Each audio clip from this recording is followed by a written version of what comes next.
Hi everyone. So in this example, we're going to be sketching a solid that's bounded between a couple surfaces, this one here and this one here. And then we're going to use that sketch of the solid to find the mass of this function and set up an iterated integral for that. That mass, for that, we're going to need this density function, delta. But for the first one, we've got three things that we need to consider when we're thinking about trying to sketch this.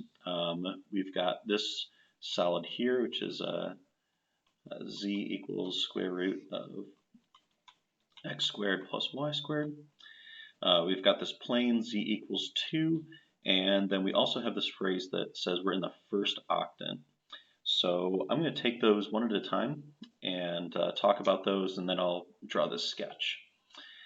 For this first one, we have z equals square root of x squared plus y squared. If we rewrite this, you might recognize it in this form from your quadric surface section, but when we square both sides of this, we are losing a little bit of information there. And the information that we're losing is that z is positive. We need to include as a separate equation when we square both sides, hey, z is equal to some square root. So that means that z is also greater than or equal to 0. I'm going to rearrange this just one more time so that maybe you can see it in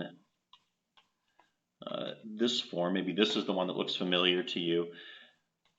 And then we'll also include that z is greater than or equal to 0. But in this one, if you think back to your quadric surfaces, or maybe you draw some traces in the coordinate planes, you'll see that this is the equation of a half cone. Right, half cone because we're only looking at the positive z portions of it, but it's the half cone that's along the z-axis. And I'm going to go ahead and include z is greater than or equal to 0 just to remind ourselves of that. The next surface that I need to think about is this z equals 2. Not really any work to do there. That's just the plane z equals 0, the floor of our 3D coordinate system, just moved up 2 units. So that's a flat plane at z equals 2. And then our last piece is that everything is occurring in the first octant.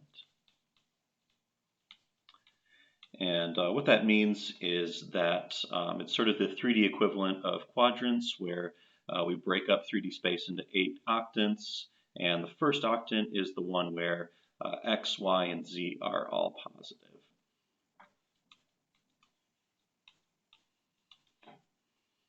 So x, y, and z are all greater than or equal to 0. Okay, so let's start sketching these. First one is this half cone.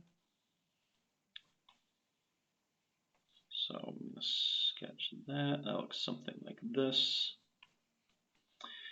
And I also have this plane z equals 2. So I'm just going to mark the top of my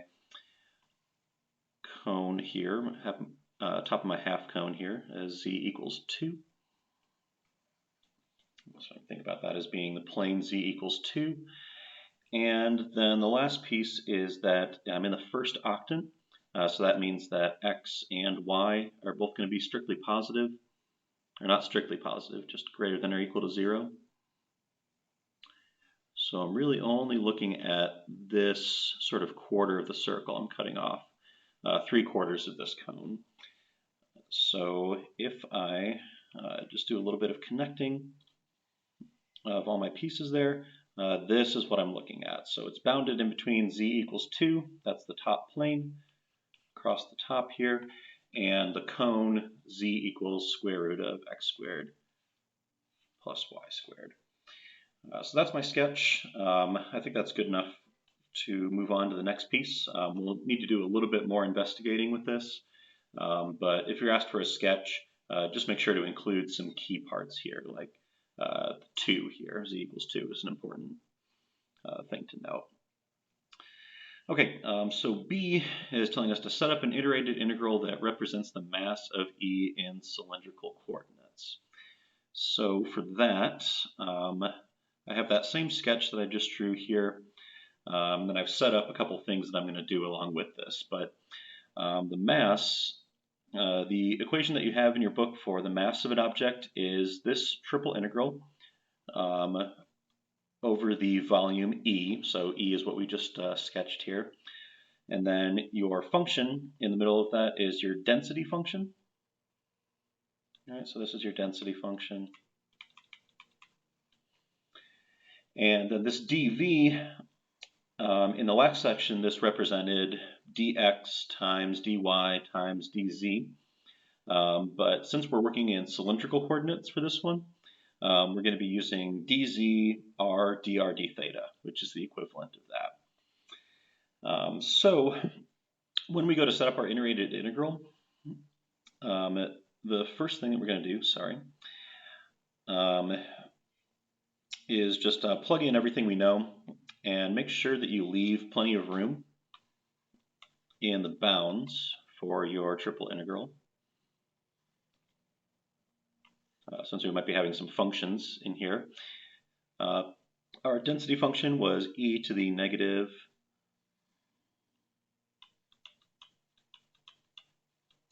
x squared plus y squared.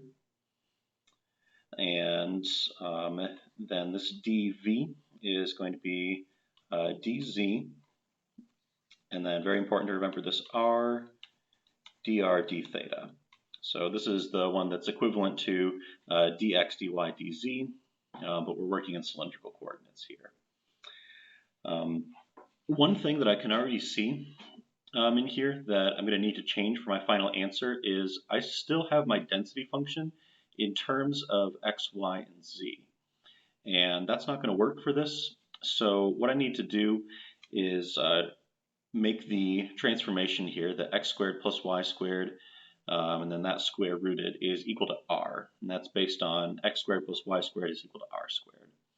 So I'm just going to go ahead and make that change right now. Okay. In order to figure out our bounds for z, that's going to be this interior integral here, we need to figure out what the top and bottom functions are. So the way that I like to think about this is if I have my solid E, I like to sort of just drop a line down through the solid. And the first surface that I hit, this one on the top,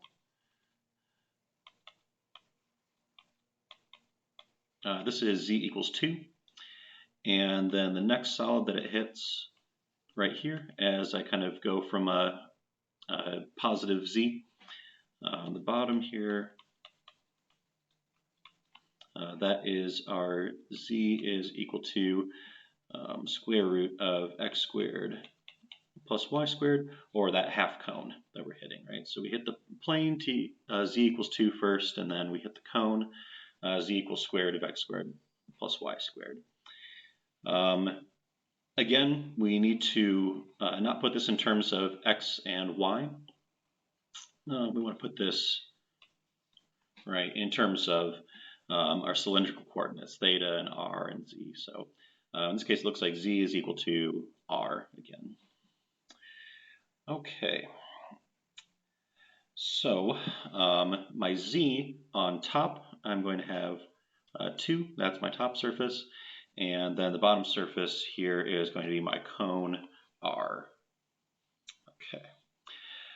In terms of the boundaries for r, we want to think about the projection that this surface, or sorry, that this solid makes on the xy plane. So you can think about this as being like a lamp, right? So a lamp that you sort of put on the top here along that line that you just drew. So that lamp is shining down, and you want to think about the largest shadow that that's going to cast on the ground. So if I have a light up here, that's going to cast this sort of quarter circle.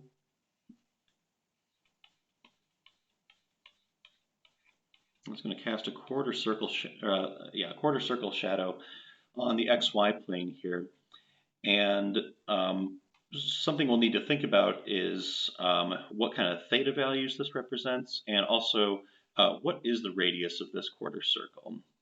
And in order to do that, the way that I like to think about it is that you can think about what z value is the shadow occurring at. So I can see the biggest shadow that it's going to cast is going to be up top here at z equals 2. That's what's sort of casting that shadow down there. I like to draw this, even though we know what the quarter circle looks like. I just like to draw it on the XY plane two-dimensionally, but I'll do my work here.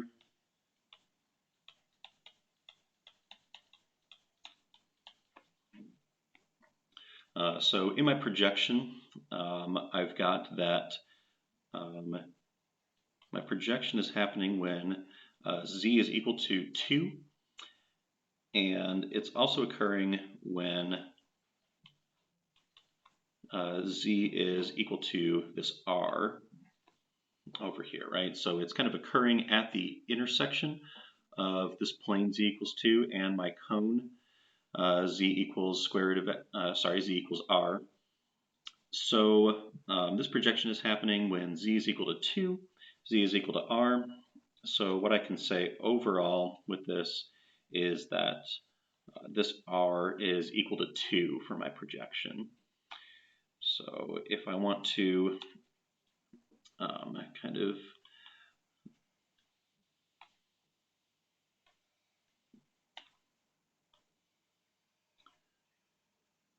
draw some things on here.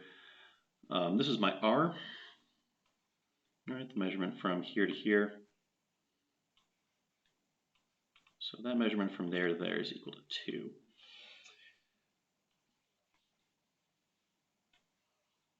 My theta measurement, that's measured the same way it is on the unit circle, so coming up from the positive x-axis.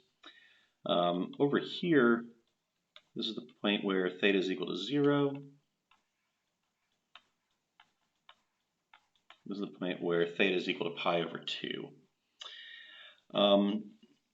Something that I want to point out here too is sometimes you might need to do some of this work on theta over here in your 3D sketch. Here we all know that it kind of starts on the positive x-axis and swings up here towards the positive y-axis. But I just want to make sure that you're intuitively thinking about that as being like this on your sketch, right? So you kind of have to rotate it a little bit in your head. This is theta, and that's our r there. Okay. So our radius on our projection is going to be between 0 and 2, and then our theta is going to sweep from 0 to pi over 2, and that'll contain the whole quarter circle there. So r is in between 0 and 2, and theta is in between 0 and pi over 2. The only thing that I would do to change this, so we have set up an iterated integral. The problem didn't ask you to solve it, so this is fine as is. The only thing that I would personally do is take this r over here and just move it out in front.